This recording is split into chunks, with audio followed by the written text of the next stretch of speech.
Olá, bem-vindos a mais uma viagem na história.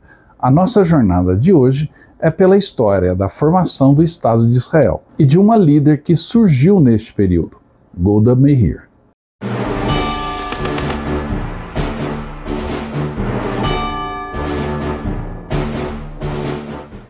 Em um momento em que Israel está de novo nas manchetes por todo o mundo, palco de um conflito sangrento, e de novo, exatamente pela questão palestina, foi lançado um novo filme que aborda todo esse período histórico centrado na figura principal da primeira-ministra Golda Meir. Vamos então saber um pouco sobre a história de Golda Meir e o filme que foi lançado agora e já está disponível nos canais de streaming. Em um mundo onde a liderança feminina era uma raridade, uma mulher desafiou as normas e chegou aos mais altos patamares do poder. Hoje contamos a história de Golda Meir, a Dama de Ferro de Israel.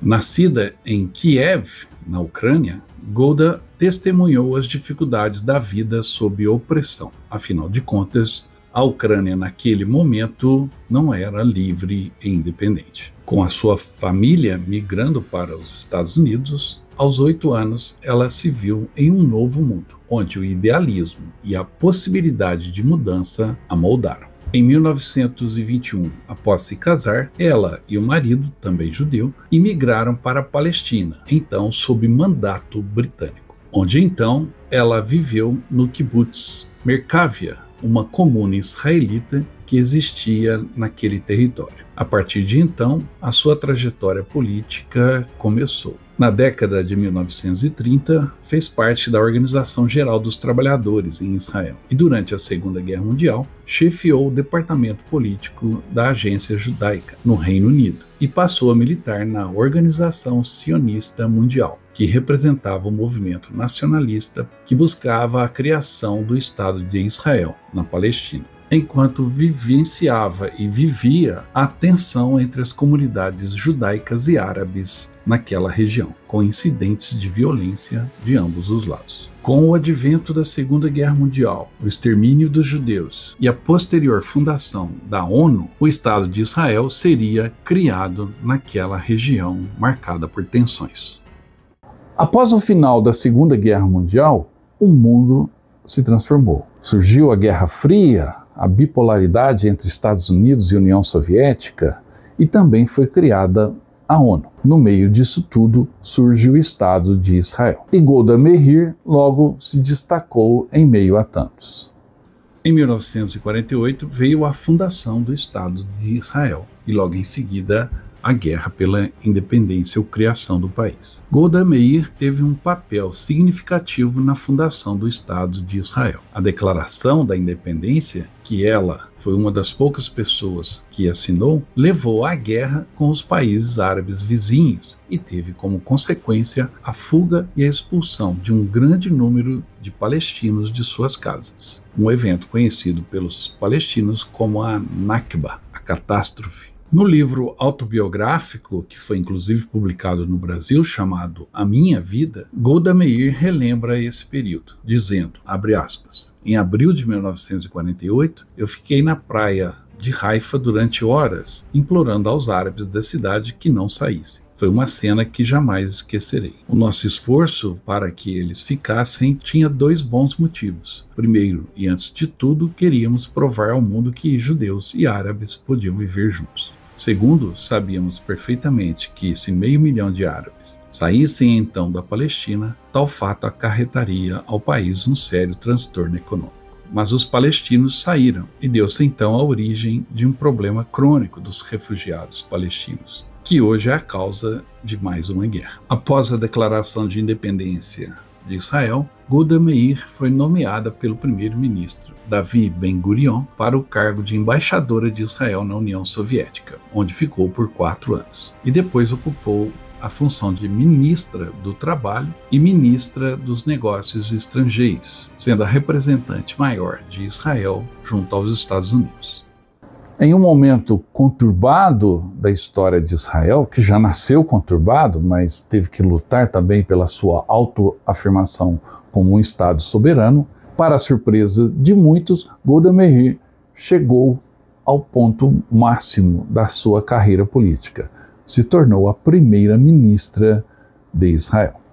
Em fevereiro de 1969, já com 70 anos de idade, ela pensava em encerrar a carreira política, quando, subitamente, faleceu o então primeiro-ministro Levi Eshkol, sucessor de Ben-Gurion em Israel. Golda Meir era a terceira opção do bloco trabalhista, mas ela recebeu os votos favoráveis e apenas 12 votos contrários no parlamento de Israel. E em 17 de março de 69, uma mulher assumiu pela primeira vez a chefia do governo israelense. O caráter resoluto de Golda rendeu-lhe uma frase famosa de Ben-Gurion, de quem havia sido ministra. Gurion disse: "Ela é o único homem nesse gabinete cheio de homens." Chegou ao poder quase 2 anos depois da Guerra dos 6 Dias, na qual Israel capturou a Cisjordânia e a faixa de Gaza, territórios habitados por palestinos. A sua política em relação aos palestinos foi muitas vezes caracterizada por uma abordagem de segurança rígida, com foco na proteção do Estado de Israel e seus cidadãos. E ela é lembrada frequentemente por uma frase polêmica, quando disse que, abre aspas,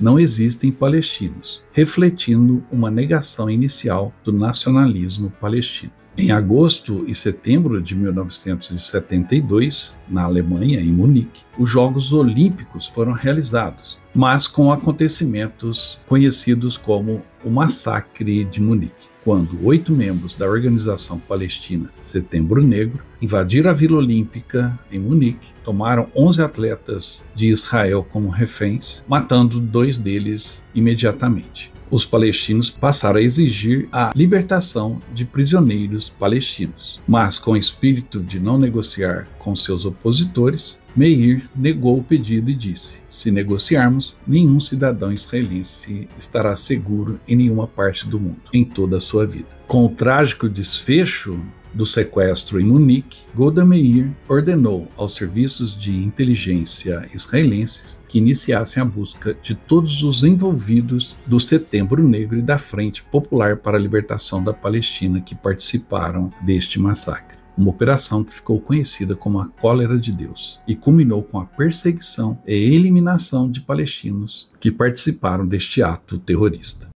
Meir ficou à frente do seu país durante tempos turbulentos, mas ela iria enfrentar a pior tempestade quando várias nações vizinhas de Israel novamente se juntaram para atacá-lo. A prova de fogo de Golda começava.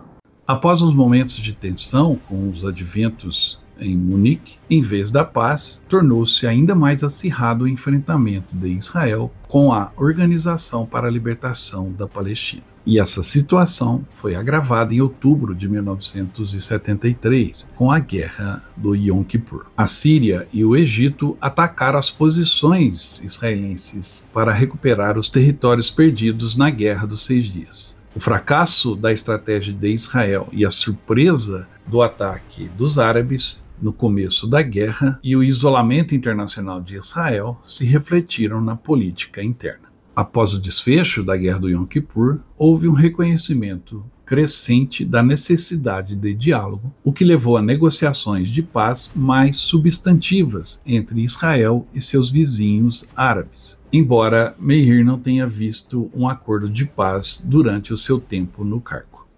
Por coincidência, em um momento em que Israel atravessa novamente períodos difíceis de guerra e conflitos, chega aos canais de streaming um filme sobre Golda, que se chama exatamente isso, Golda, a Mulher de uma Nação. O filme está disponível no serviço de streaming da Claro e da NET, o Now, mas também você pode alugá-lo e assistir na sua TV, no canal Google Play, na Amazon e também na Apple TV. Vale a pena assistir essa representação de um momento da história. O filme Golda, a Mulher de uma Nação, é um recorte histórico e político da Guerra do Yom Kippur, em 1973, sob a perspectiva de Golda Meir. A trama narra decisões de alto risco que ela teve que tomar durante o conflito, quando Israel estava ameaçada pelos seus inimigos. O enredo mostra a luta de Golda contra um câncer, enquanto comanda a luta de seu país contra os sírios e os egípcios. A história se passa durante os tensos 19 dias da Guerra do Yom Kippur e as decisões e adversidades e Golda Meir, no filme, interpretada por Helen Mirren, tem de enfrentar adversidades esmagadoras, um gabinete cético e uma relação complexa com o secretário de Estado dos Estados Unidos, Henry Kissinger. Isso tudo com milhões de vidas em jogo. A sua liderança dura acabaria por decidir o destino da sua nação. Do you know how many people died? All those boys. I will carry that pain to my grave. Who buys ladies' command? Who buys? We will keep fighting for a guarantee of life and peace. Pouco tempo depois de enfrentar todas essas provações, no momento mais difícil da existência de Israel, Golda deixou o poder e logo faleceria. Deixou um legado importante para os israelenses e a sua marca na história. Após a Guerra do Yom Kippur, em abril de 1974, Golda Meir apresentou sua demissão por conta das críticas à sua atuação e de Moshe Dayan, o ministro da Defesa, na Guerra do Yom Kippur. Meir foi substituída pelo general Yitzhak Rabin. Alguns meses depois, em 8 de dezembro de 1978, Golda Meir morreu de câncer em Jerusalém, com 80 anos de idade. Hoje, o legado de Golda Meir é debatido no contexto das discussões sobre o conflito Israel-Palestina, sobre o papel das mulheres na política e a história do Estado de Israel. Enquanto alguns a veem como um exemplo de liderança forte, outros críticos a veem como uma figura controversa cujas políticas contribuíram para a perpetuação do conflito na região. Em resumo, Golda Meir é uma figura que encarna muitos dos paradoxos e desafios do século XX e do Oriente Médio em particular. Sua vida e sua carreira são estudadas e discutidas até hoje, refletindo os desafios, conquistas e controvérsias do período em que viveu e liderou. Em relação aos palestinos, suas políticas e declarações são alvo de críticas. Sua suposta negação da identidade palestina e a falta de avanço significativo na resolução do conflito são pontos frequentemente destacados pelos seus críticos. Mas ela também é lembrada por sua diplomacia, pois buscou fortalecer as relações de Israel com outros países e foi uma figura-chave nas negociações com a Jordânia e com o Egito, além do contato com países que não tinham relações diplomáticas oficiais com Israel. Em suma, para o seu país, Golda Meir buscou fazer aquilo que acreditava. Era isso que eu tinha por hoje. Espero que tenham gostado desse vídeo. Se gostaram, não esqueça de dar o like, deixar o seu comentário e também se inscrever no canal Viagem na História. Aproveite e participe da promoção do canal. Estamos iniciando agora a venda do segundo lote das camisas. Adquirindo a camisa, você concorre a um pacote de viagem para os 80 anos do Dia D, que acontecerá em 2024. Participe! Para adquirir a camisa é fácil, é só entrar em contato pelo nosso WhatsApp. Logo, logo eu quero mostrar sua foto aqui com a camisa do Viagem na História também.